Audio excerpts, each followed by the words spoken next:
Hi, Vod watchers. Hi, Psyculturists. How you doing? Hope you're doing well. Hope you're practicing that self-care. Hey, it's been a while. It's been a hot minute since I've done an anime analysis, anime reactions, all of that sort of stuff. And we're about to jump into it with the highly requested one, which is Takopi's Original Sin. Now, I don't know anything about this show other than it's been requested of me like 1,001 times, emails, you name it. I've sort of been flooded with all of this. We're only going to do a portion of it, and if you guys really like it and if there's enough comments and enough support on this video, we'll continue and we'll finish off the rest of it. In case you guys don't know, hi, my name's Ed. I'm a psychologist. I do deep dives into anime, video games, everything in between, and legitimately break it down for hours on end. And we can talk about the opening. I did a 7-hour Oshinoko opening analysis, if that says anything about how long we can go and yap about things, right? We can legitimately yap endlessly on everything, but I want to go ahead and bring this up and say, hey, this is a really good opportunity to sort of talk or reach on topics that maybe aren't necessarily always touched on in games or other mediums, right? Because some topics might be uncomfortable whenever it comes to anime. If you really like this video, please make sure to like, share, comment. Please comment. It helps out the algorithm. Share it around, especially if you guys want me to go ahead and continue watching it. If there's enough likes, enough everything, we'll continue on and we'll make sure that we finish up this series as well. With that being said, I got to give a forewarning here. Apparently, this program, this anime, contains depictions of self-harm behavior that may be upsetting to viewers. So, there's going to be a lot of tough, mature topics in here. We're going to break it down. We'll be using the DSM-5. We'll be using the whiteboard. We'll be using, a bunch of psychological theories to break down and touch on all the different theorems that are available. Unfortunately, we can only go for about an hour tonight. So let's make the best out of that hour together. And let's analyze as much as we can, shall we? With that being said, let's jump right into it. Let's do it. Let's do it. Hold on. I feel like I gotta... Oh, okay, this is comfy, actually. More comfier than I thought. This program contains depictions of harmful behavior that may be upsetting to viewers. If you or someone you know needs help, visit crisishelpresources.com. Sensitive topics revolving life and death. These scenes have been visually portrayed with respect to the original story's intent and are by no means intended to encourage or promote such actions. We hope you enjoy the bitter-sweet yet happy story of Takopi and the children as they face their extraordinary fate and accompany them throughout their journey. Whenever I see someone do this, a production studio do this, for me it highlights that they really care about your viewing experience, right? That ultimately they're doing this and they're putting this out there because maybe a lot of people were affected by this show. And so they're really trying to go ahead and highlight, like, hey, here's a little trigger warning. Be open, be ready, and all that regard. Anyway, let me know if it's too soft for y'all, by the way.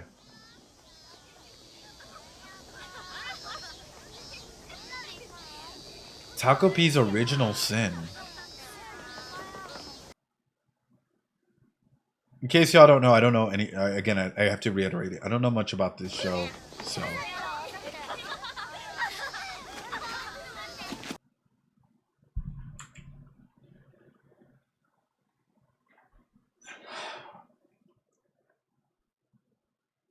Where are their friends? I love that visually. The first thing that we get from this shot is everyone's walking around. You see friends playing with one another's, right? You see the other group of friends on the other side walking together. And yet you see this lone girl with just a red backpack walking through, right? The immediacy of this is bringing up some concerns. If I'm a teacher, I'm a professor in this, right? And that's it, because as professors and as teachers, you observe how individuals walk through, right? And like sort of like the cliques and the what's happening inside and even sometimes outside of school and outside of life. One of the key questions that I would come up with this immediately is like, is she okay or is she being bullied? Everyone else, as you all can tell in here, they're all walking in groups, and it showcases this aspect of camaraderie. But yet the girl is so lonely that she is like, walking up to these pipes over here by herself without like really anything or everything else, right?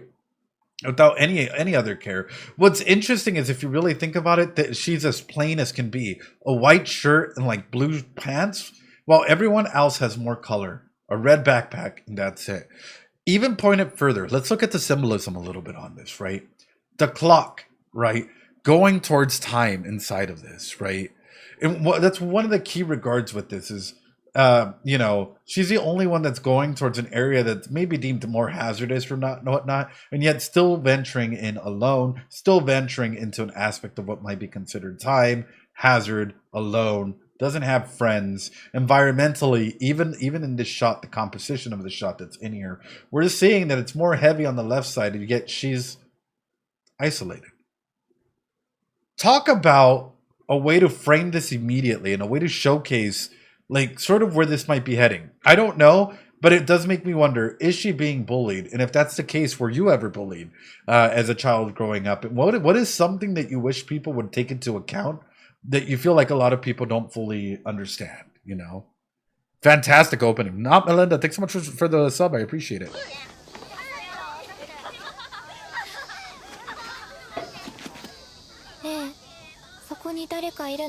Oh. Look at the way even the shoes tell a story, chat. There's scuffs on the shoes, right? There's scuffs on the shoes as though they're not new shoes. It might be that like she wears them day and day. Where are her parents? Like, what does her home life look like? Her shoes are significantly older, and just by the scuff marks that are around the shoes, it's really highlighting that, right? The backpack in of itself, look at the backpack. The little details that the backpack is like, the leather is a little ripped up, right? A little older inside of itself. Is she not like, is she maybe facing neglect at home? Like, these are all areas for concern. And again, like as a mental health professional, where are her socks? Yeah, where are her socks?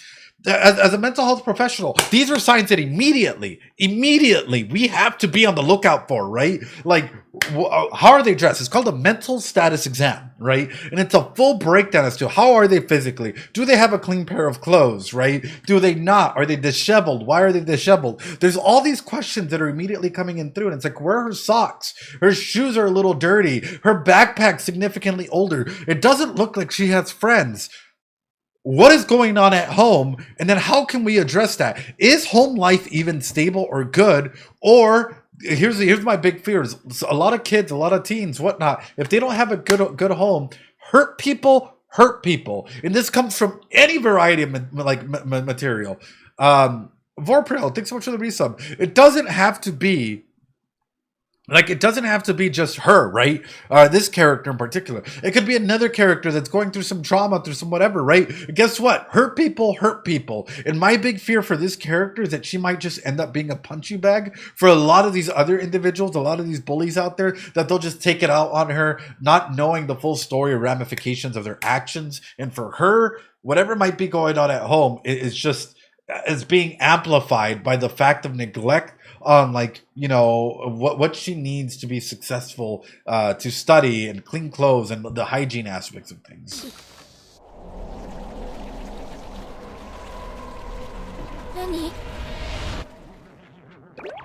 Oh,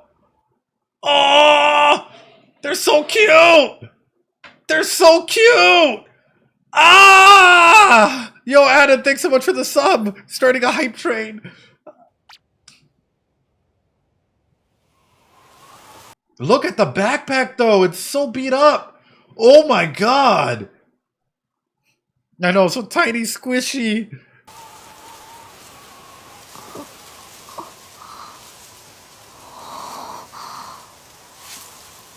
Oh, that's so cute. Oh.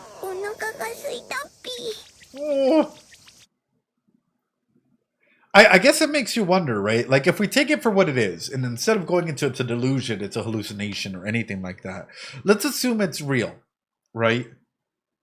Let's talk about it. Holy shit. Sorry, chat.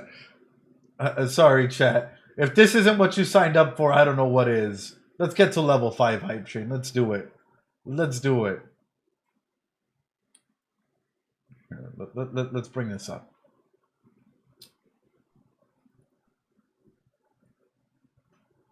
I think it'll be this. Yep. So we see this kid, right? Let's assume that what I'm saying it has some merit to it in some capacity, right? Let's say that this is a kid that's been bullied, right? That they don't really have a lot of friends or a lot of attachment, or they're having a really messed up home life, right? There's a lot of neglect that's happening to them. What attachment style do you think that they would have? Right off the bat, I'm going to tell you it's not secure. It is not secure. And more than likely, we're going to see someone, right, that has a fearful attachment style and might overly attach themselves to, like, it doesn't matter who it is, as long as someone listens and pays attention to them, that they might attach themselves to them, right? Might be anonymous gifter, thanks so much for a community sub. Might be like an animal, right? For example, I love Loki, right? I have other friends as well, don't get me wrong. I love Loki. He's my big wolf dog that I have. I like, he's my attachment. But what if he was my only attachment, right? What do you think would happen to me if life's already down below and I lose my only friend, or Takopi, I guess, if that's them, right? Or like, what do you think would happen to me? Any idea, chat? Let's look. Avoidant, fearful, strongly fears rejection, low self-esteem, high anxiety, dependent in the relationship. I would spiral. I would start spiraling, and mentally, it's one of those situations where you have to be on the lookout, right? Because ultimately, yeah, if someone did that, so I destroy my world. Yeah, it would shut me down. It would push me, and ultimately, we don't want to go ahead and go into a psyche break, a psychological break of stability, down into the pits of trying to go ahead and recover. Ultimately, with that, like, and this is where it's important that, like, we don't leave our friends hanging, and we're there for them. Like, this is why it's extremely important that we don't leave our friends hanging, and we're checking in with their friends and saying, how are you doing, right? And letting other friends know, like, hey, we're there for you. Because we don't want to leave them hanging whenever they're in, like, a very, very dark point in their life, that they need that support, and they need that like aspect of a connection for them, right? So please reach out to your friends. This is just your daily reminder of that, because hitting rock bottom is never fun, and it's really, really hard to come out of. But I highlight this because more than likely it's not a secure attachment, and it's not going to be a dismissive attachment. It can be, depending on the levels of neglect, but what I'm seeing more is more of a fearful connection of, like, oh, someone's actually listening to me, or someone might actually care for me. Guess what? You're now my friend. Oh, you're my friend, and of course all of that might happen altogether with that. And there's more to it as well, right? Because from that, let me bring up polyvagal. The polyvagal theorem. Hold on. The polyvagal theorem here. Where do you think a kid that, like, is consistently going through this, what level of neglect would lead to a dismissive attachment style? The level of neglect is sort of like a love bombing style of neglect, right? Where it comes and goes. It might start off with anxious attachment, but over a period of time, you solidify that and deem that as normal. So then you start developing more of a dismissive attachment style where, like, I don't care. You're not going to be here long. Why would I even, so you start developing that aspects of things, right? And unfortunately, there are parents that love bomb their kids consistently to a point where they see any form of attachment as too clingy. So they would rather just be dismissive and be more self-reliant than try and go ahead and connect with other people, because other people suffocate them. Helicopter parents, right? It's not really neglect, but it's more of like extreme control at times like that. Anyway, since we're in here, where do you all think that this a kid that might be going, if we're going with my assumption of things, is going through would be at, right? Oh, sorry, Buttery Fiend. What do y'all think? Where would they be at? Fight, flight, freeze, fawn, flop? They would probably be at a dangerous setting, right? But if it's been going on for a while, they would probably be in helplessness. They would probably be in just freeze. It is what it is. You know what? Or maybe even fawning. I'll do it. I'm just prepared to die. Hopelessness, depression, disassociating. It is what it is. This has been a never-ending cycle, and it takes a while. And this is why appropriate care is needed, because kids at this, like, at the life-threatening stage, any small thing can affect them, right? Heart rate, depth of, yeah, exactly. Immune and social behavior is alterated. There's so much of this that affects kids, especially kids that are going through stuff, Anyway, here we go. Sorry, chat.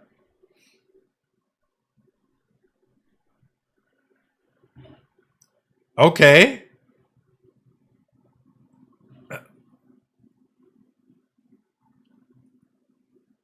That is such a interesting opening. It's just, it gets blown up, thrown into a volcano, blows up the world, gets incarcerated. Oh, doggo! Oh, doggo! And also, who's that back there? Oh no. Oh no.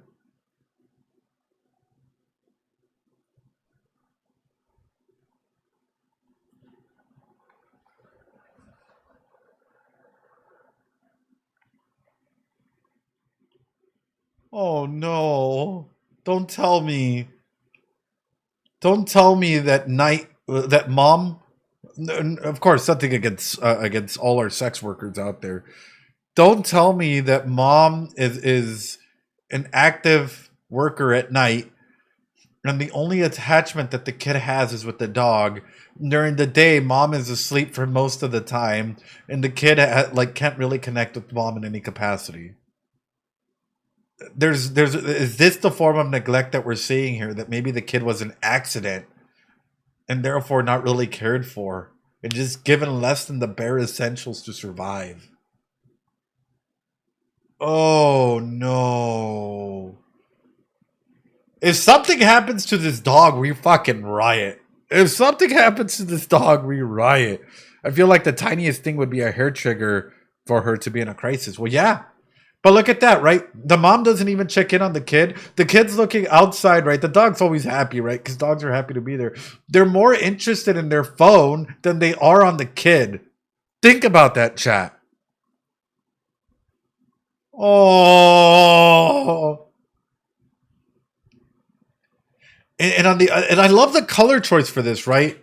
It's so dark, so barren, like nothing, like absolutely nothing in here, right? In this regard, almost seems old style. Like, there's a lot to go ahead and take in from this altogether. Like no, almost no colors. The dog is even black and white. There's a lot of white. The mom is of course red. The backpack red. And yet we go into another house where now there might be more colors involved, right? But guess what? The kid doesn't seem happy. And guess what? Just because a kid there lives in a comfortable home does not mean that there's not a possibility for neglect and abuse happening in that home, right? Just because there's everything in the house does not mean that a kid is not going through abuse or neglect or some sort of trauma, right? This is sort of what I'm highlighting, the color choices and what's being used inside of this.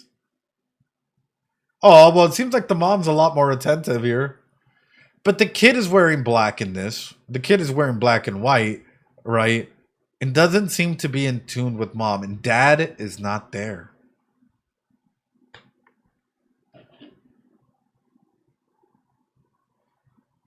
Your kids should not know what may be happening in your personal life. Let me guess. Either dad's working too late and never really comes home, or dad is cheating. And maybe the kid knows this. And guess what happens to a kid that knows this? A young developing kid that knows this. What happens? Mom is trying to go and keep this rolling. Mom is trying to go and keep all of this going and whatnot. What happens if a kid identifies that father or other parental figure is not there, or other parental figure might be out at night doing God knows what, right? And they're already starting to feel the ramifications of this. What do you think happens, chat? Of course, I don't know. This is just based out of a lot of family dynamic systems in which these are easily identifiable traits, right? It's nighttime. Only one parent is consistently there. Yeah, they blame themselves. They blame themselves. Oftentimes, you get an unhealthy view of relationships. And in a lot of kids, a lot of teenagers and young kids, what do you think they do? They have a lot of resentment, a lot of negative feelings that unfortunately they let out on others. And I'm afraid for this kid. This kid needs counseling if this is actually happening, because a lot of those feelings can start manifesting themselves. And here, I'll show you. It's called a defense mechanism. I've worked with a lot of kids in my days as a therapist when I first started off, before getting my degrees, my higher degrees. It's called displacement. Expressing feelings that would be directed at a real target until less substitute, right? Sandra gets reprimanded by her boss and instead of going home, angrily picks a fight with her husband. In this case, character finds out that dad no longer loves her, is no longer coming home, or thinks that she's the issue. So she goes to school and fails all of her classes, or does this or does that, right? We can find other ways. Sublimation, right? Well, not really sublimation. She can take an aggressive behavior and become something positive, right? Displacing feelings, a reacting formation, projecting her own insecurities onto others. There's a lot of feelings and thoughts that may be redirected because of a small situation or a situation like this. Small things tell everything. It can lead to self-harm. Absolutely. Oh, look, there's dad. Nighttime.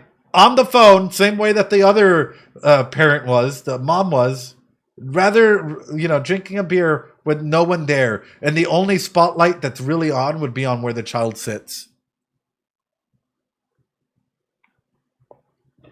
Damn. Talk about ways to go in and shoot. Yeah, I think it might be connected. I think there might be a definite connection between this parent and then the other parent with the cell phone, right? Because here's the thing with the video game and anime, right? Is you don't show nothing for no reason. Something is shown because there is a level of importance in there. And the fact that there's shadow ends on both sides means that more than likely the parental figures are aware of this, and this is a huge sense of argument or something in that. Oh, another family. Okay, a lot of food? Goes directly into studying. What seems like she's a doctor, maybe a teacher, something like that. Because I know some teachers wear lab coats like that, apparently in Japan, or a nurse or whatever. And of course, the older sibling dynamic in here.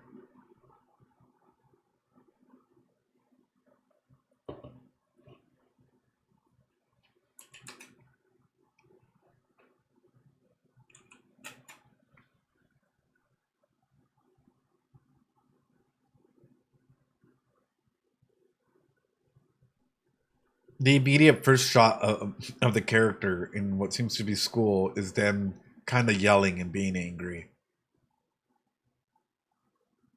The immediate first shot of this character is them being angry at school.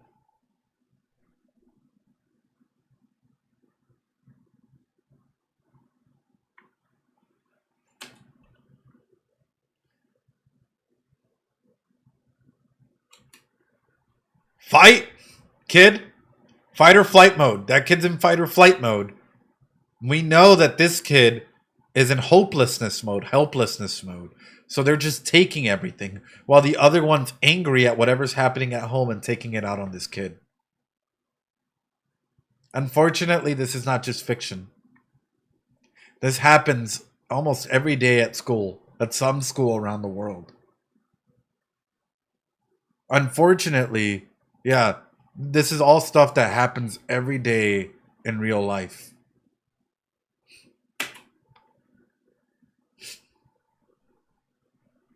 This squid trying to tie them all together. Oh, can they be friends?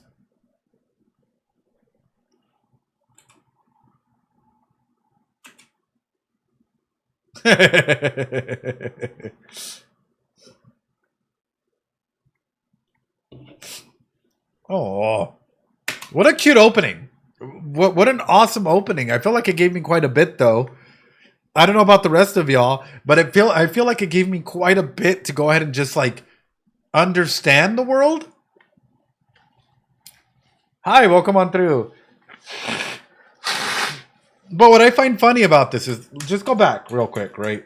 I'm sorry, YouTube, VOD watchers. This might all be muted.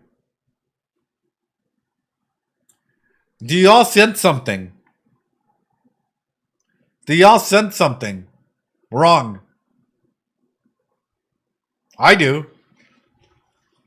Has nothing to do with the visuals. Exactly. The music.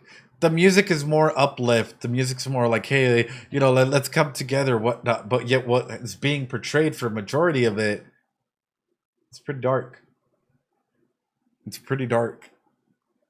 It's pretty Brechtian in an approach of itself, and I wonder if that's the purpose behind it, right? It's a juxtaposition, right? Where the music doesn't quite necessarily fit what's happening, with the whole purpose of us being able to go ahead and not self-identify necessarily 100% with the characters, but understand that this is a reflection of society and or what's currently happening to a lot of individuals. That sense of tone, right? The tonal clash, exactly. In case y'all don't know, Brechtian is a very theatrical approach to stuff, right? And it's often used when a juxtaposition is happening between the music and the scenes, right?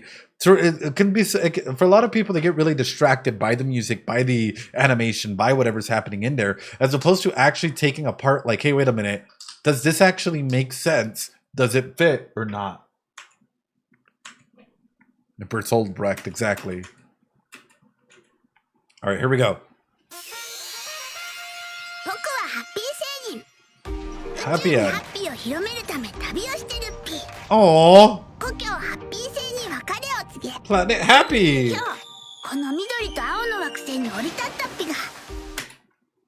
I do wonder if they're just happy all the time.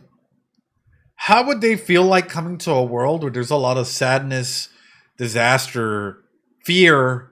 Like, how would this being feel or change when starting to go ahead and feel different emotions?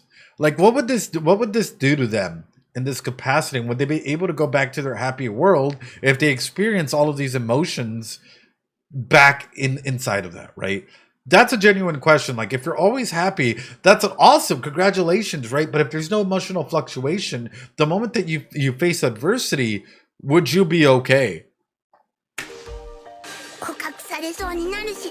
Nothing. Oh. Shizuka.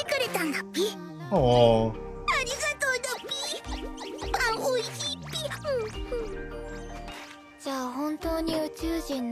So you're really an alien. What's your name?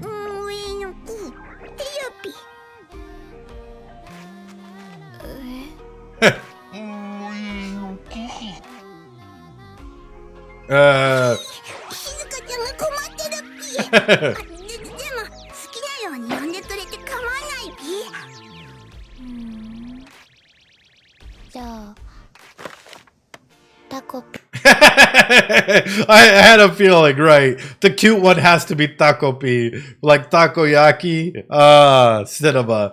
They said the name. They said it, chat. They said it. They said it, chat. They said the name of the show. They said it.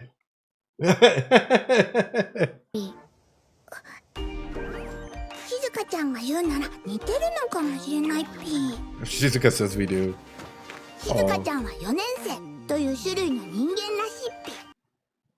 Is a kind of human in the 4th grade. Oh.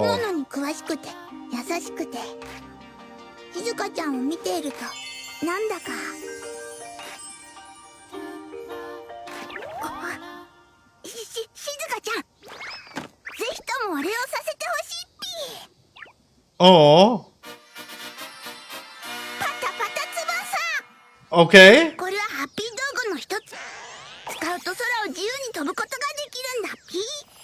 That's cool and all, but like, I mean, that's really cool, the ability to fly, but it makes me wonder this. Flappy wings.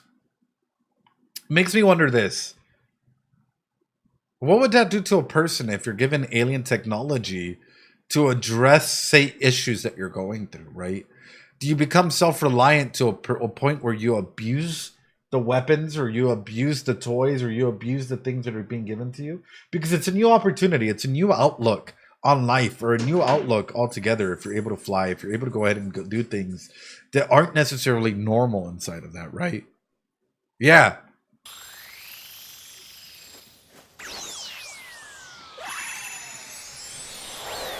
It's adorable.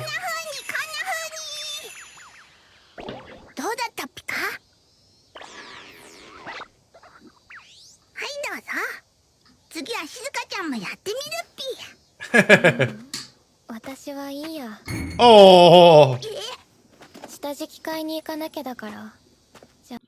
I gotta go put a writing board to put under my papers. Wait, what do you mean? What do you mean? Oh, and the bread was left over from my school lunch.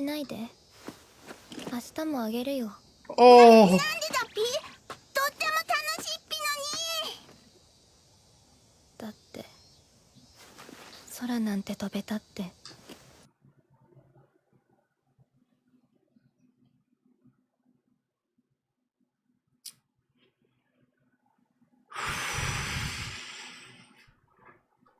Holy shit.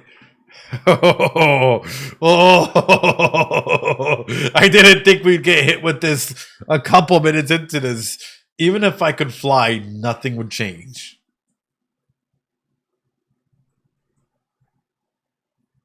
I am so worried. Because it's not just school, it's home, it's everything. Like, who's paying attention to you, Shizuka? Like, legitimately, who is actually paying attention to you and caring for you and making you feel seen and heard? Actually, when was the last time that you felt seen or heard? Like, when was the last time that someone actually gave a damn, cared about you, was there for you, like, legitimately took care of your concerns? What is that like at the moment for you? I can't even imagine a kid going through this and already saying this. This is a red flag for me. I'm not gonna lie. If I hear a kid saying this, immediately I'm getting their therapist, I'm getting their case managers, I'm getting everyone involved to do wellness checks. I'm doing everyone involved to do wellness checks. This kid is a priority.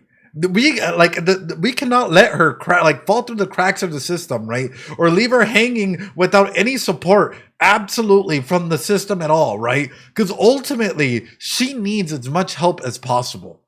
Hearing this from a little kid is red flag that needs everyone involved, the entire care team, rushing at it, right? But unfortunately, there are way too many individuals and countries and whatnot that don't deem mental health a necessity at this point in time. In fact, even culturally, families say you don't need to be depressed. You need to ponte las pilas and get out there and find a job, right? Or like,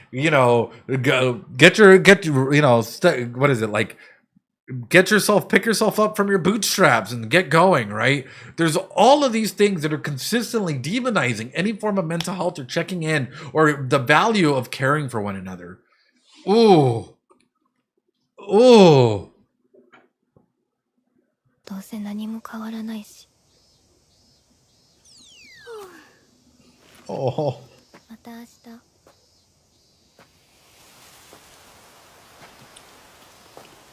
静香ちゃんはもしかしたら空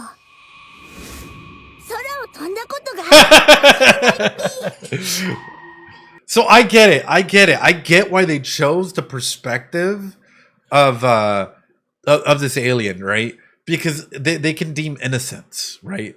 At the end of the day, hold on, let me see if I can. It's probably better if I live it this way. At the end of the day, they can deem innocence in some capacity. They're looking at this world through a very... it's time to bring it up. Oh.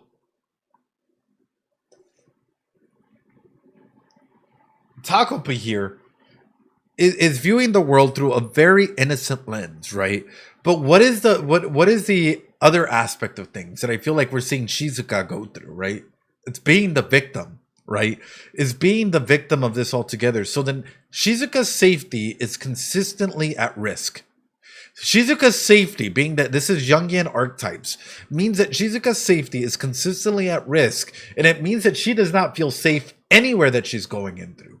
Another aspect of this altogether, right? Creator destroyer, right? At the moment, Takopi is we could say that they're a creator because of their creations, their inventions that they have, right? The key aspect of this is innovation.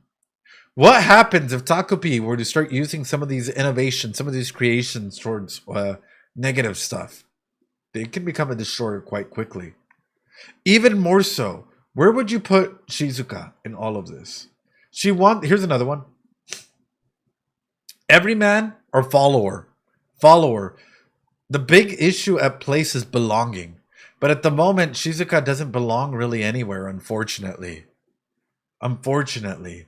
So that's another big area of issue.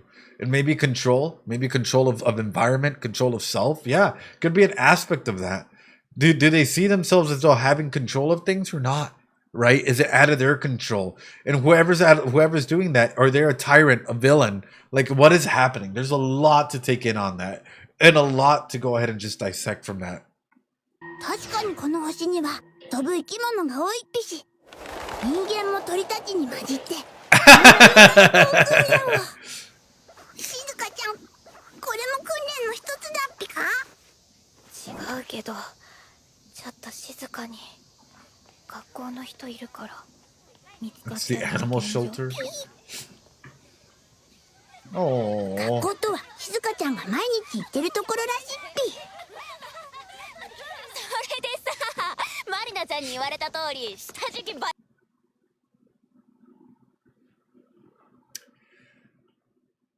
Kids are mean. Kids can absolutely be atrocious and horrible and absolutely mean. I'm not gonna sugarcoat it, right? The fact that they broke her board, right? Once again, right? I did as you said, Marina-chan. I broke her writing board so she can't use it anymore. What did I say? Kids will hold on to anger. Hurt kids, hurt people, hurt people.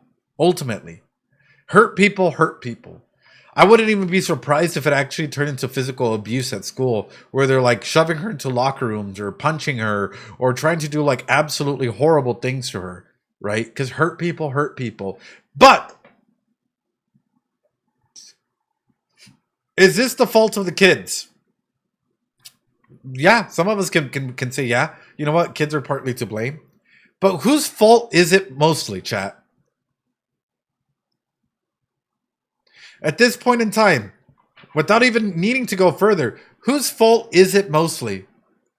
The adults, the teachers. Why are they not, if they're aware that this is happening, why are they not taking action? You can see if a kid's coming to school disheveled every single time. If they're worrying if stuff gets broken or they don't have materials for school. As adults, if you're not taking care of your kids and seeing whether or not they're okay. The adults in this world need to, prioritizing themselves over their own kids showcases everything. And it showcases that this is a fundamental issue. Wow. Wow. 明日の朝が楽しみ。今週も3枚目だもんね。 And here's the thing is, she's with the group, tribalism, vibes and tribes, right? Unfortunately. A lot of kids will surround themselves around vibes and tribes and are afraid of speaking out despite the fact that it's wrong because they don't want to be the odd one out. So unfortunately, in an aspect like this, it's a lot easier for them to pick on a kid that's more vulnerable and be like, oh yeah, we're all doing this, right? Because all of a sudden everyone's involved and you don't necessarily, yeah, exactly. The world is bending to her world. I like to excuse kids a lot more than adults, but definitely not their face. It's like I will stop the scene and try to contact their parents. Exactly. That's what should have been done, right? But vibes and tribes is a very real thing, right? And I use that as a shorthand version of tribalism, right? Of why specifically that's such a big element that needs to be looked at, especially in school. And this is why we get a lot of kids doing stupid shit, going up into before their 18th birthday because they think they can get away with it, doing horrendous stuff. Because ultimately they think, oh, well, if everyone else is doing it, I can do it too, right? Breaking 3 boards in a week? Insane. Insane. Wow. あいつまた買い直さなきゃじゃん。お小遣いなくなったかな。いやいや、生活保護の金で買えるでしょ。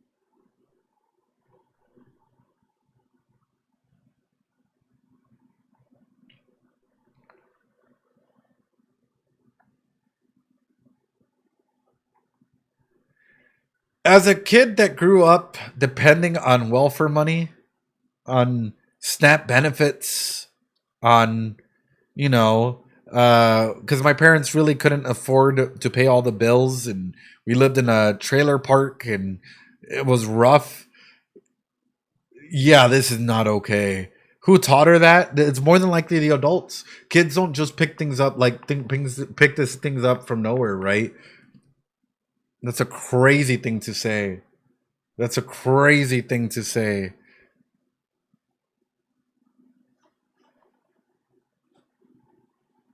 I'm shocked with that, right? Though they're laughing about it because, again, vibes and tribes, right? You'll get kids, and even adults do this. In fact, Twitter does this all the time. They'll go out of their way, out of vibes and tribes, to try and cancel someone or try and deem something wrong. And people are afraid to speak their honest thoughts about it because otherwise, guess what? You're the odd one out. We got to go ahead and cancel you. We got to work against you. And unfortunately, it starts turning into a cesspool. It's groupthink. It's mass hysteria. You know, it's aspects of not trying to go ahead and be the odd one out because you don't want to be bullied or you don't want to be an individual that's being picked on in this manner as well, right? Echo chambers are terrifying. Yes. Oh, look at her, like no light in her eyes. Like, look at poor Shizuka here, right? Like, used to it, I guess they are. No light in her eyes. She's, oh. Oh.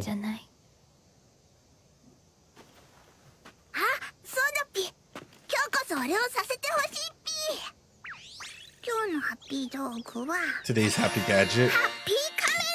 Oh. Oh.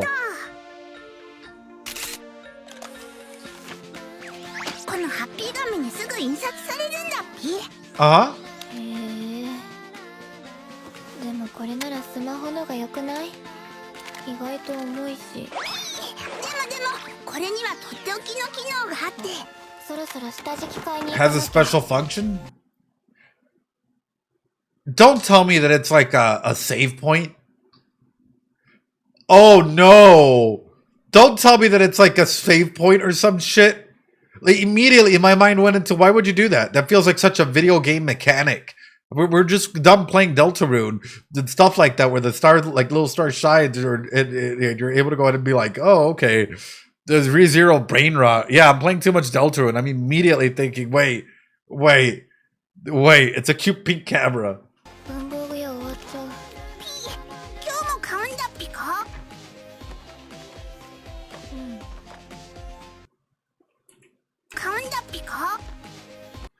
Look at what they've written inside. Idiot, shit, die, filth. What does that reinforce to a kid? Actually, we always talk about positive writing and positive conditioning. What would that do to you if you woke up every single day and you had to see that? You had to see idiot, shit, die, go kill yourself, right? Filth, all of these things. What would that do to you? I hate to put it this way. It would slowly start to break you, especially if you're not able to go and get rid of it. You slowly start believing it. It slowly starts getting worse. You start internalizing it, and it starts becoming your own truth. That. Oh.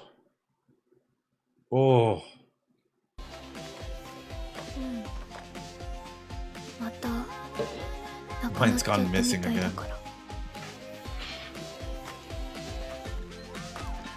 And again, the music, this is Takopi's brain, but the music not matching what's happening.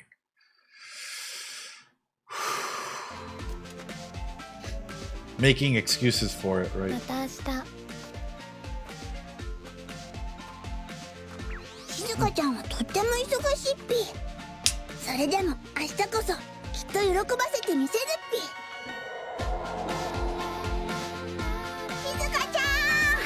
Oh. This is a gadget you use when throwing a surprise party. Oh. Takopi. Oh.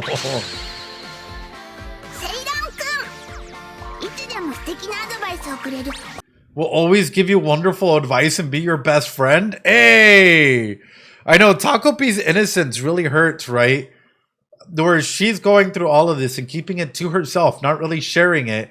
But Takopi just wants to connect with her and wants to make her happy. Oof. Oof.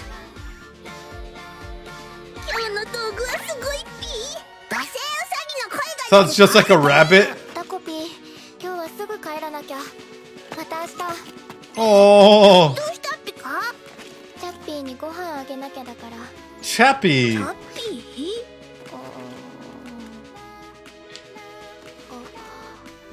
来る？ Oh, doggo! What a cute doggo! ハッピー？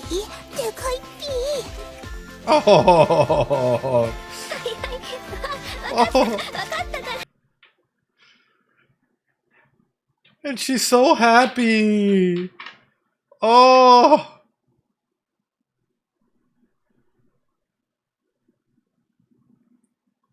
Why do I have a weird feeling this is gonna go bad? Why do I have a weird feeling this is about to go very bad very quickly? I hope not. 静香ちゃんが笑ってるっぴー。 Oh.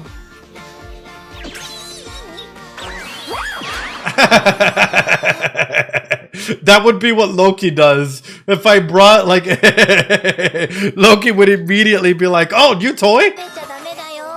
Oh. 今日は私がご飯あげなきゃなの。あ、家の中上がっていい？ You can come inside. Mom already left for work. But look at the mess. お母さんもうお仕事行ったから。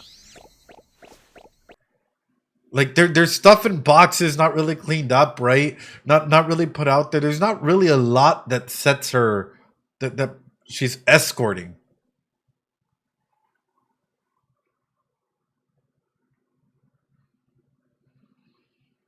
Why does she know this? Why does she know this? Why does she know this? Oh no. Oh no. To be honest with y'all, this would be a call to, like, if a case manager goes in and sees this state of living, this would be a call to the Department of Child Safety, DCS, right? Or it used to be called Child Protective Services back in the day. Because is it habitable or okay for a child to live in these conditions? Is it okay for a child to live in these conditions?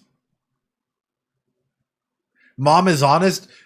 Here's the thing: is there's a level of privacy that you should still have with your children, because ultimately you're going to expose your child to other layers of hurt. Psychologically, how can it affect the child? Well, think about it this way, right? Beer cans, everything being thrown around, right? There's no priority in making this home a home, right? Ultimately, what are you telling the child? Would you think that is your home?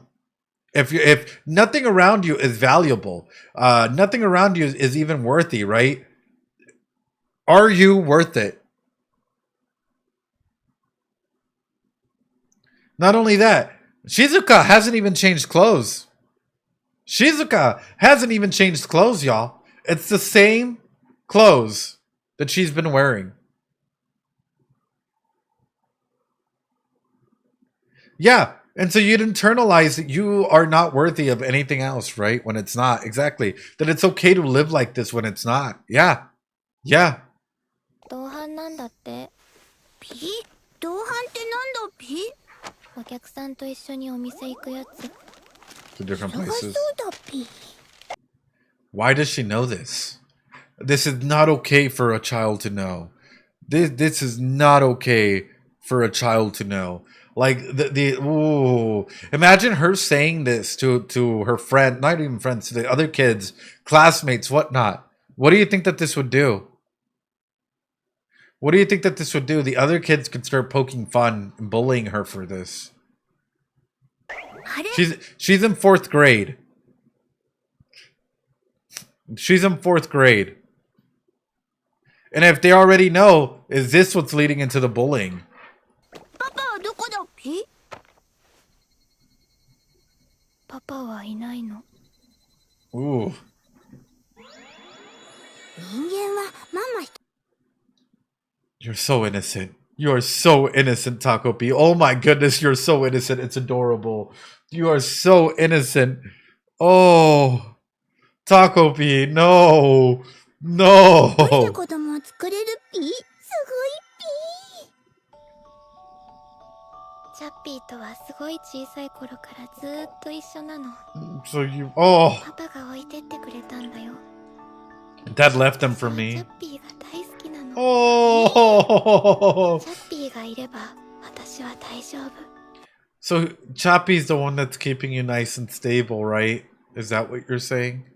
Choppy's the one that's keeping you okay at this point in time because he's your one real connection to this world. The one thing that is keeping Shizuka grounded in this world is Choppy. The biggest red flag I've heard. This is why she needs help immediately. Immediately. Immediately. 他には何もいらないんだ。何があったって平気なの。 As long as you have... どんな痛いことや辛いことだって。 Oh no! ちょっと臭いね。 You smell a little... やきもきするっぴ。なんだっぴ。 I think she's talking about Choppy. あれ結局パパいるっぴ。 Oh. Wow. What a way to, like, in the first, what, 10 minutes? Yeah, literally. In the first 10 minutes, way to encapsulate the feelings of, like, all these different characters, right? Even through the OP, a little bit there, we're getting so attached to Shizuka and their story, right? And we're like I'm completely empathizing with her, right? Because I've seen a lot of people go through bullying. I've seen a lot of kids go through bullying. And it all follows. Bullying and neglect and abuse looks differently from kid to kid, right? Everyone goes through it. However, the feelings of, like, feeling alone, of only feeling attached to maybe one person or one thing can absolutely affect us and can absolutely make us, I don't know, make us feel vulnerable at times, right? If they're the only person that you had, that's huge. That is huge inside of that. All right, are you guys out of ads? I hope you're out of ads. Let's continue. We're about to finish up in just a bit. ねえ、ハッピー星どれ？ここからは見えないっぴ。 Very far と away. っても遠くにあるっぴ。ハッピー星は星中にハッピーフルーツがなってて、とっても美味しいOh. だっぴ。しずかちゃんも遊びに来るといいっぴよ。私は行けない I よ can't.。そんなことないっぴ。ハッピー星でひとっ飛びだっぴ。私、魔法とか信じないから。 I don't believe in magic. What a good doggo, by the way. Stopping when she stops. ハッピー行けないよ、どこにも。 Feeling of hopelessness, feeling trapped. That's one of the key things in there, right? I.e., no one's coming to save me. I can't save myself. I'm trapped. Nothing will ever change. Things will keep going. But only I can continue because I have my dog. Poof. I can't go anywhere. And this is a feeling of learned helplessness, right? I.e., nothing changes because no one is there for you. It's called learned helplessness, right? It's a very common thing. There are a lot of excellent videos out there where when society and the outside world is telling you nothing's going to change, you're a loser, you're this, you're that, guess what? You start believing it so much that you're like, nothing will change. I am these roles. Whew. Here's a big one. I'm going to highlight it here. She's school age, yes? Think about it this way. When would you guys first describe her trauma? Is my world safe? I would actually say pretty young, right? Can she trust others or not? Right? Can she trust others or not? Can I do autonomy versus change? Early childhood. Can she do things by herself or does she need to rely on others? Children need to develop a sense of personal control over their environment. Success leads to feelings of autonomy. Failure results in feelings of shame and doubt. Am I good or bad? Preschool 3 to 5. Children need to begin asserting control and power over their environment. Success in this state leads to a sense of purpose. Children who try to exert too much power experience disapproval, resulting in a sense of guilt. How can I be good? School age 6 to 11. Children need to cope with new social academic demands. Success leads to a feeling of competence, while failure results in a feeling of inferiority. So what are we seeing, chat? We're seeing that at consistent levels of milestones that she should have met, she has failed those milestones, not because of her own volition, but because society and her parents and others have failed those milestones for her. And now she's suffering. And now she's really going through all of that. ハッピー星にもパパのところにも Oof.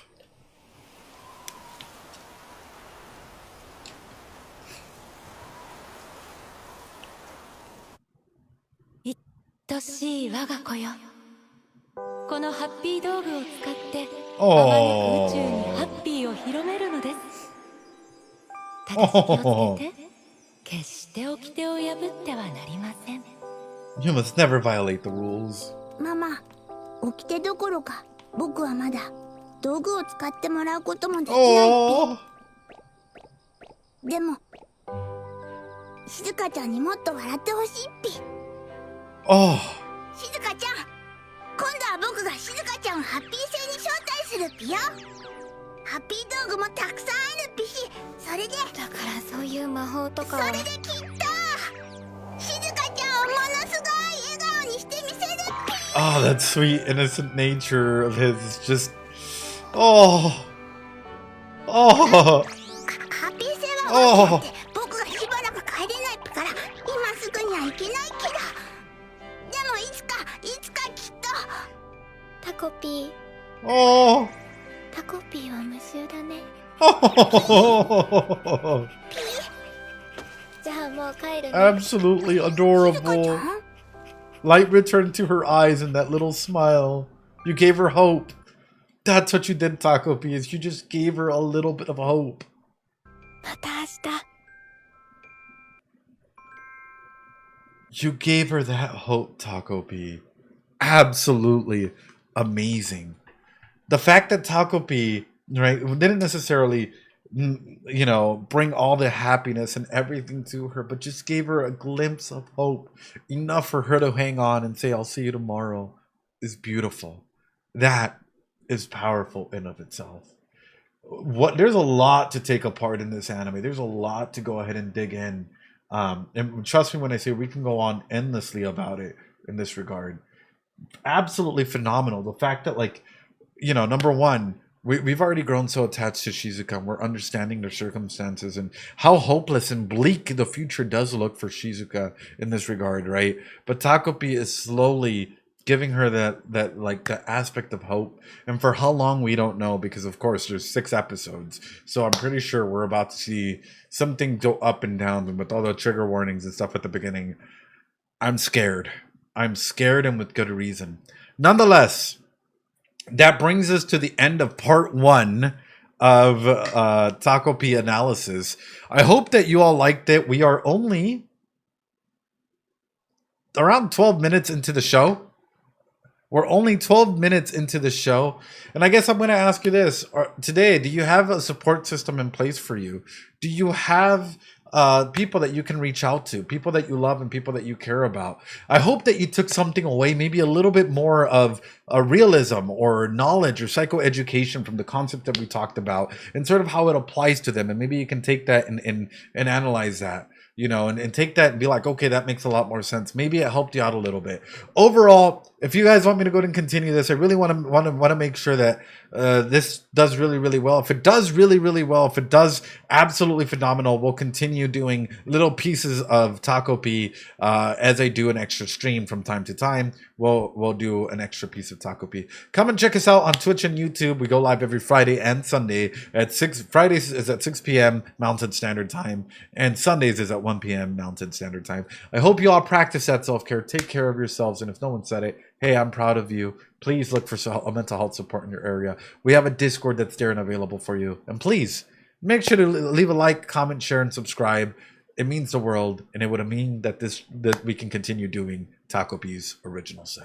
With that being said, practice some self-care, Psyculturists, and I'll see you all later. Bye.